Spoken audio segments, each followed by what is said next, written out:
बार मुबारक। और आप लोग को आपकी बेटी,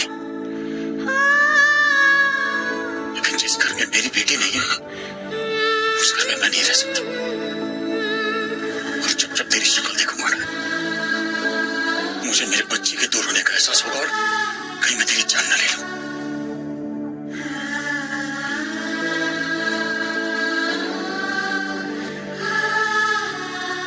इसलिए जो लोग तेरे साथ खड़े हैं वो तेरे साथ ही भले हैं। इसलिए मेरी बच्ची काफी है, मैं जा रहा हूं उसके पास। चाहे उसे मुझसे छीन ले, फिर कोई मन उस कदम नहीं रखेगी। भाई रुक जा,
जोसेफ, 11 AM हो गया है। मैम के नीचे आने का टाइम हो गया है। जाओ जल्दी, टी की ट्रॉली रेडी रखो और कुकीज भी।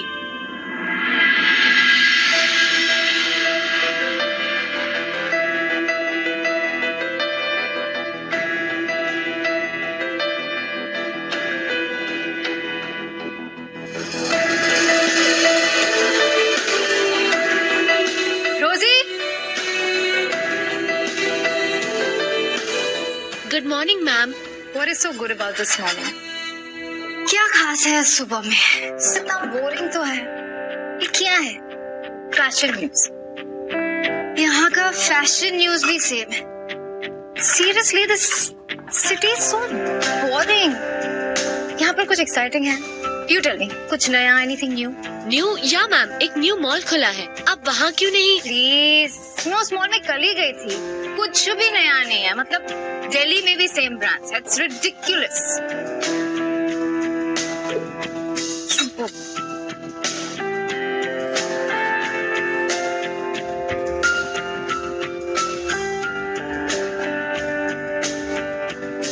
मैम ये न्यू वाले नेल कलर्स हैं, आप ये क्यों नहीं ट्राई करते? मैं आपका मैनिक्योर कर दूं? ये सारे शेड्स भी लगा चुकी हूँ, मूड नहीं है। मैम क्या मैं आपको एक सजेशन दूं? आप सिटी टूर पे क्यों नहीं चले जाते? City tour? या टाउन मार्केट में मैं सिटी टूर के लिए क्यों जाऊंगी? Hey Gina, Indian club lunch के लिए। Cool, I see you there. Yes ma'am. मेरे लंच नहीं बनाना, मैं बाहर okay ma'am. Same old Indian club, Indian friends के साथ।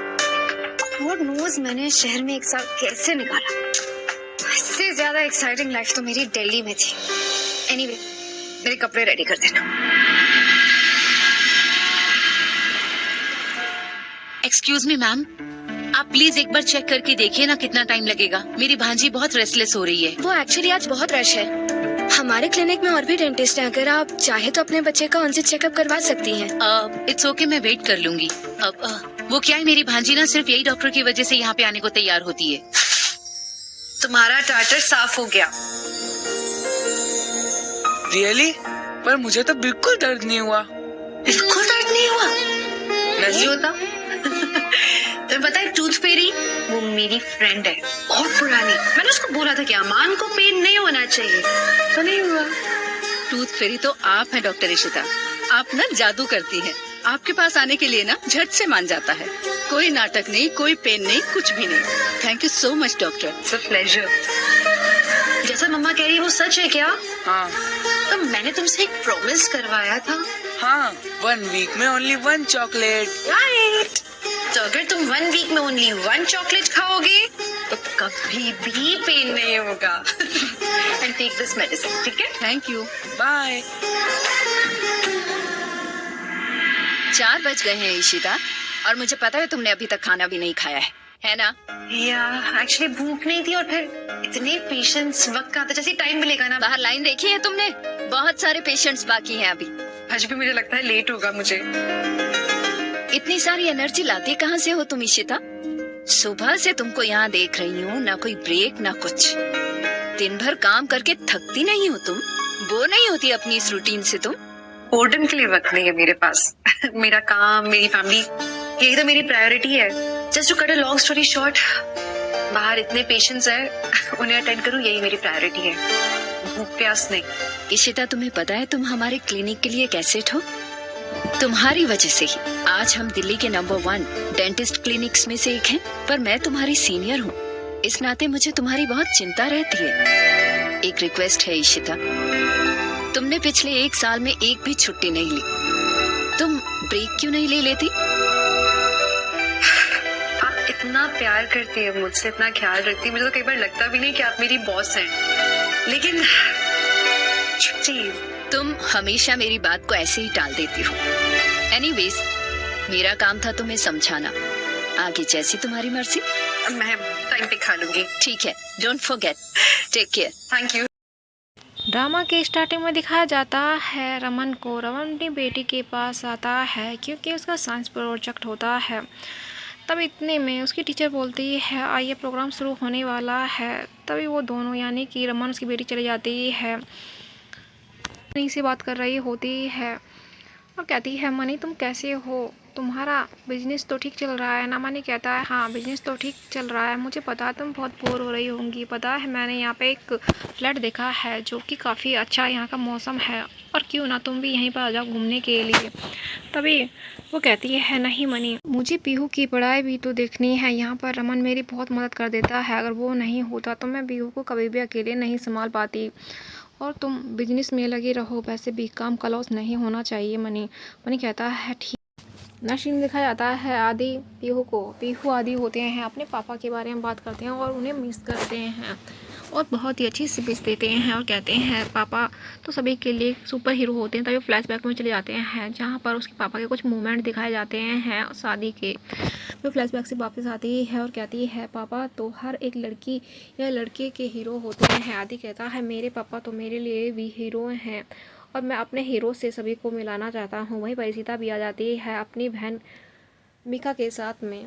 तभी सीता काफ़ी खुश हो जाती है क्योंकि वो रमन के बारे में बात कर रहे होते हैं। बच्चों को खुश देखकर सीता के दिल में काफ़ी अच्छा फील होता है। तभी रूही आदि दोनों ही उसे पापा के तौर पर बुलाते हैं और कहते हैं हमारे मम्मी पापा हमारे इसी माई हैं, इन्होंने ही हमारी बहुत ही अच्छी परवरिश की है। दोनों बच्चों को गले से लगा लेती है और काफ़ी खुश होती है। नेक्स्ट सीन देखा जाता है रमन रूही की बहन पीहू को, जो कि अब विदेश में रहती है अपने पापा के साथ। तभी उनका प्रोजेक्ट होता है, टीचर होती हैं, सभी के रिजल्ट सुनाती हैं। तभी फर्स्ट प्राइज मिलता है पीहू को ट्रॉफी मिलती है और वो काफ़ी खुश हो जाती है। पास में उसकी माँ शगुन भी बैठी हुई होती है। तभी कुछ शब्द वो स्टेज पे जाकर बोलती है अपने पापा के बारे में और कहती है कि पापा आप मेरे बेस्ट पापा हो, इस ट्रॉफी के हकदार असली मैं नहीं आप हो। तभी उस पर स्टेज पे आने के लिए बोलती है। इशिता अपने दोनों बच्चों के साथ में काफ़ी खुश नज़र आती है। सभी लोग होते हैं काफ़ी खुश होते हैं। नेक्स्ट में दिखाया जाता है पीहू अपने पिता को गले से लगा लेती है। तभी नौकरानी आती है, इशिता से कहती है मैडम पता नहीं ये कौन बुक के दे गया है। सभी लोग काफ़ी खुश होते हैं क्योंकि वो वाइट लिली होते हैं। तभी मिका कहती है ये तो दीदी को काफ़ी पसंद है, इसका मतलब ये इशिता के लिए ही आए हैं, या किसने है ये समझ में नहीं आता। आदि आ जाता है, तभी आदि से पूछताछ शुरू हो जाती है। तभी कहता है शायद रूही ने भेजे होंगे। रूही भी आती है तो रूही भी इनकार कर देती है। सभी लोग परेशान हो जाते हैं। इतने में सीता आती है, सबकी उंगली सीता के ऊपर बढ़ती है और कहती है लीजिए आपके लिए फूलों का गुलदस्ता आया है। तभी सीता होती है चिट को देखती है पर उस पर कोई नाम नहीं लिखा होता।